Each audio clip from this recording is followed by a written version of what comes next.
જાગૃત જનસેવા મહિલા મંડળ અને રામસેવા સેતુ સખી મંડળ દ્વારા વૃદ્ધો સાથે હોળી પર્વની કરી ઉજવણી।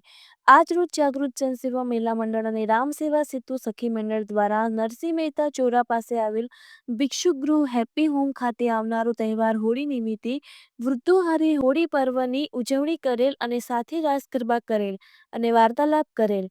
જનસેવાના સીમાબેન દ્વારા જણાવ્યું કે અમોને અહીંયા આવીને કંઈક અનેરો જ આનંદ મળે છે અને આ વડીલોના આશીર્વાદથી અમે બધા ઘણા ખુશ થઈએ છીએ। રામસેતુના પ્રમુખ પૂજાબેન દ્વારા જણાવ્યું કે વડીલોના આશીર્વાદથી જ અમોને કામ કરવાની શક્તિ પ્રાપ્ત થાય છે।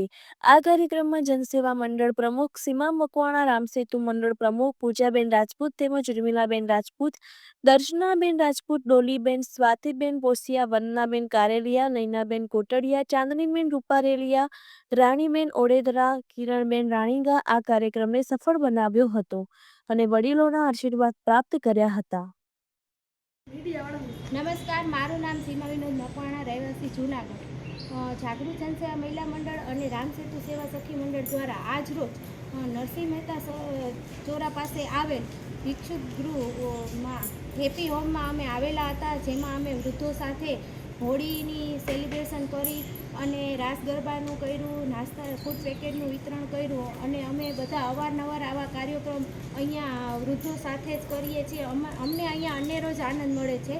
તો આપ સૌને પણ નમ્ર વિનંતી છે કે આવા વૃદ્ધાશ્રમોની મુલાકાત લઈ અને તહેવારની ઉજવણી કરે। આપણે પરિવાર સાથે તો હર તહેવાર ઉજવીએ જ છે, પણ આવા લોકો સાથે તો કોઈ ઉજવતું જ નથી। જ્યારે અમે આ બહેનો દર વર્ષે અને દર તહેવારે આવી રીતે બધા વૃદ્ધાશ્રમમાં અને અનેક સ્થળોમાં જઈ અને તહેવારોની ઉજવણી કરીએ છીએ અને ભગવાન અમને આવા અવારનવાર તહેવાર ઉજવવાની અને બધાને સાથ સહકાર આપવાની શક્તિ આપે એવી ભગવાન પાસે પ્રાર્થના। અસ્તુ, જય હિન્દ।